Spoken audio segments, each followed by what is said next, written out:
आजादी और कैद। आज मेरे घर पर मेरे 2 भांजे और एक भांजी आए।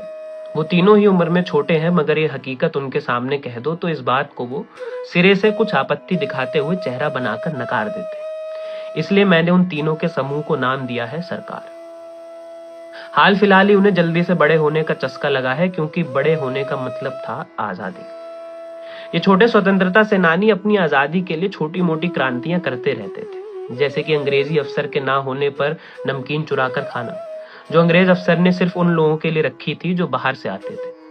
गांधी की तरह नॉन कॉपरेशन ये स्कूल ना जाकर करते थे। और जब मेरे दोनों भांजों ने दिवाली के टाइम पर प्रिंसिपल ऑफिस में चटर पटर वाले पटाखे फोड़े थे, तो मैं उनमें भगत सिंह और बटुकेश्वर दत्त को देख पा रहा था। उनकी आजादी का सपना भगत सिंह और गांधी के आजादी के सपने से मेल खाता था।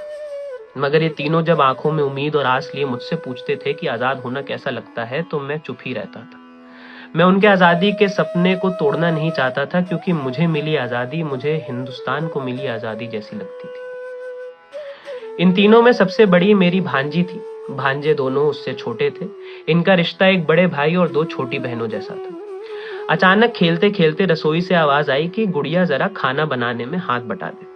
पहले तो तीनों ने ही इस बात को अनसुना कर दिया, फिर एकदम से इनकी माँ ने वही शब्द फिर से दोहराए, मगर इस ध्वनि में कि ऊपर वाले फ्लोर पर बैठी लड़की को लगा कि उसे बुलाया जा रहा है रसोई में। गुड़िया रसोई में घुसी और नाक सुकड़ाते हुए एक प्रश्न किया कि माँ, मैं ही क्यों मदद करूं? वो दोनों को भी बोलो ना। इतना कहते ही वहां मौजूद मेरी मम्मी, मामी, नानी, बुआ, चाची और बाकी औरतों को सांप सूंघ गया। और हो भी क्यों ना, आखिर गुड़िया ने औरतों में बसी पितृसत्ता को सबसे बड़ी चोट देने वाला प्रश्न पूछ लिया था। उन्होंने उसे बेबस आंखों से ऐसे देखा कि मानो सालों पहले जब वो लोग आखिर में सबका बचा जूठा खाने के बजाय ताजी गर्म फूली रोटियां खाती थी, तब उन्होंने भी यही प्रश्न पूछा था। पूरे 1 मिनट का मौन रहा कमरे में। उस 1 मिनट में मैंने औरतों को आवाज उठाते और पितृसत्ता को उस आवाज का दम घोटते देखा।